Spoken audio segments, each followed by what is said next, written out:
Chicos queridos, hoy vamos a intentar en este video, o probablemente en otro, si nos resulta corto el tiempo, desarrollar los temas fundamentales de la primera bolilla de doctrinas sociales y económicas. Y para empezar, podríamos decir que una de las características humanas fundamentales es la curiosidad. El hombre siempre ha intentado explicarse el mundo que le rodea, pero también explicarse a sí mismo, encontrar un sentido para su vida, para su existencia en la Tierra. Probablemente esta curiosidad provenga de un fenómeno psicológico muy antiguo que se puede remitir a la prehistoria de la humanidad, que es el miedo a la oscuridad. El miedo a la oscuridad y el miedo a lo desconocido. Por eso, la curiosidad del hombre intenta superar este desconocimiento con estructuras explicativas. Para eso, ha creado varias. Una de ellas han sido los mitos. Los pueblos antiguos han intentado explicarse la tormenta, el rayo, todos los fenómenos naturales que seguramente ante su desprotección en la época de las cavernas les generaba verdadero terror, alguna forma de explicación. Y para eso crearon mitos. Estas narraciones que otorgaban sentido a los fenómenos que ellos observaban. Después, otro discurso explicativo en la Edad Media fue la religión. El hombre ha creado las religiones frente a un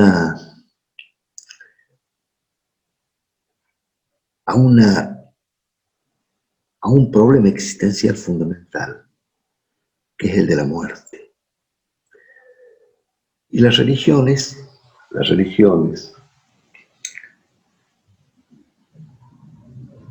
intentan dar respuesta a este problema, también al dolor, también a la esperanza, también al sentido del futuro y a todas las dudas que anidan en el hombre frente a la naturaleza, frente a su convivencia en la sociedad y frente a sí mismo.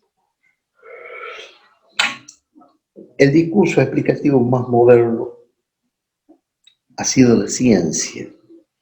Y la ciencia aparece para reemplazar de alguna manera el mito, para intentar reemplazar de alguna manera a la religión, cuando en el siglo XVI la razón humana empieza a cobrar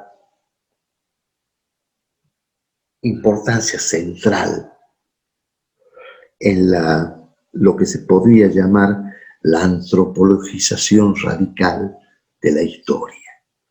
La historia deja de remitir a Dios y empieza a remitir al hombre. El hombre empieza a ser el alfa y el omega de su propio sentido, de su propio significado. Y la explicación ya no va a provenir del relato mítico ni del relato religioso, sino que va a crear un nuevo relato, que es el relato científico. La explicación por vía de la razón, de la observación y de la prueba, todas sus dudas sobre la naturaleza y sobre el hombre y la sociedad humana. Ahora bien, la imagen de ciencia por excelencia que nosotros tenemos son las ciencias de la naturaleza: física, química, biología. Estas ciencias establecen explicaciones universales y necesarias. Se dan en todo lugar y pueden repetirse infinitamente. Generan leyes que pueden ser probadas y que se dan también cualquiera sea su circunstancia histórica, de tiempo y de lugar. Pero también existen las ciencias sociales, donde la libertad del hombre hace que la legalidad, las regularidades que las ciencias sociales descubren sean más blandas, más relativas que la legalidad que el hombre logra demostrar en la ciencia de la naturaleza. Las leyes sociales son tendenciales, son condicionadas, de alguna manera estadísticas, y también empiezan a depender de las circunstancias en las que se analiza el fenómeno que se quiere explicar. Entre las ciencias humanas, también llamadas sociales, se encuentra la economía.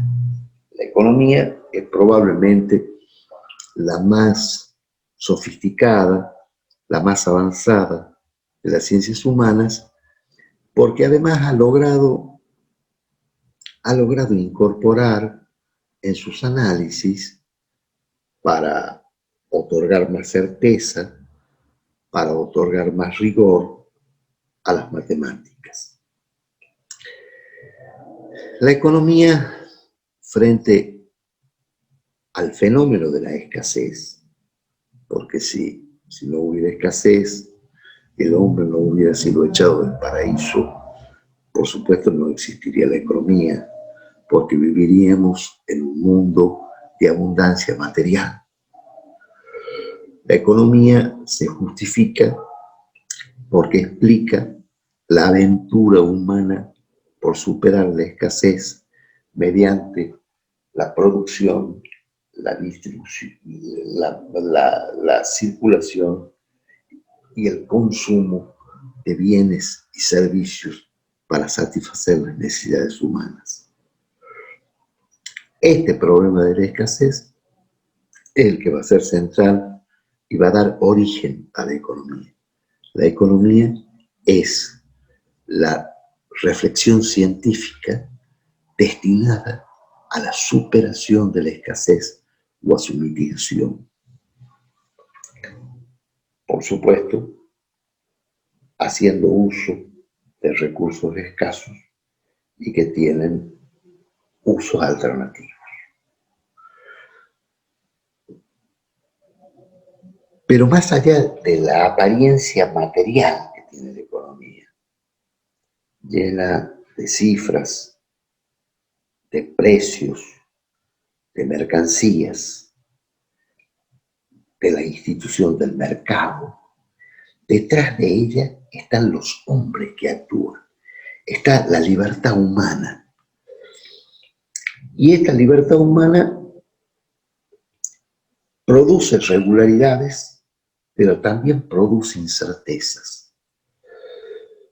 La economía, toda la teoría económica, va a estar dedicada justamente a descubrir estas regularidades y a solucionar, a contestar en forma racional las incertezas y las dudas que se generan ante el actuar material del hombre que va a estudiar la economía.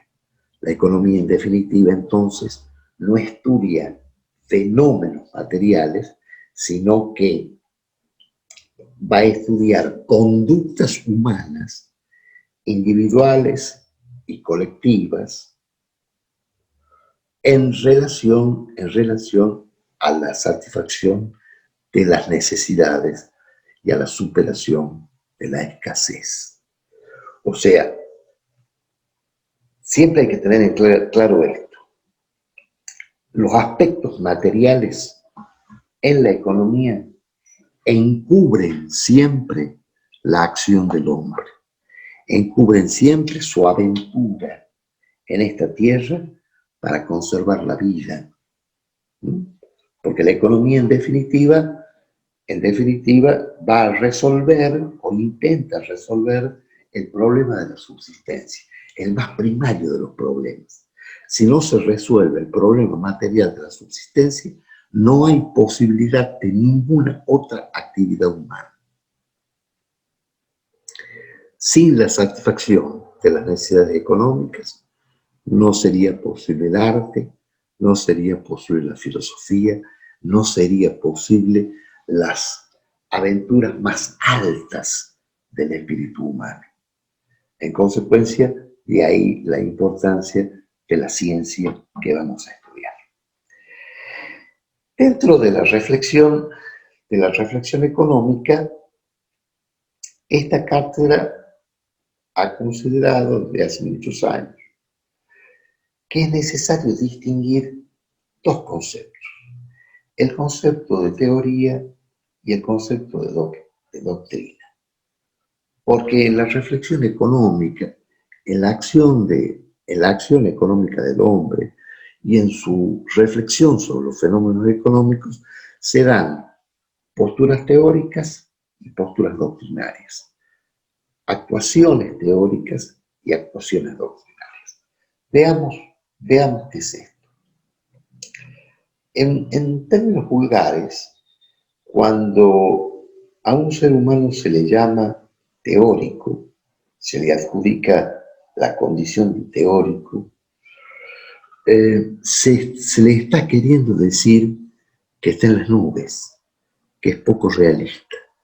Bueno, en términos científicos, justamente el concepto de teoría es todo lo contrario. La teoría intenta describir con objetividad lo que las cosas son.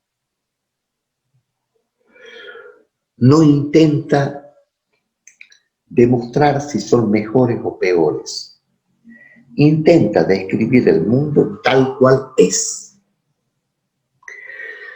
Por eso pertenece al mundo del ser, de lo que es. Intenta definir al fenómeno que estudia o al objeto que estudia, abstrayendo, sacando, separando sus elementos esenciales. Intenta ir al corazón de las cosas para descubrir lo esencial del objeto o fenómeno que quiere conocer. En consecuencia, en términos científicos, el hacer teoría es un hacer profundamente objetivo, profundamente apegado a la realidad.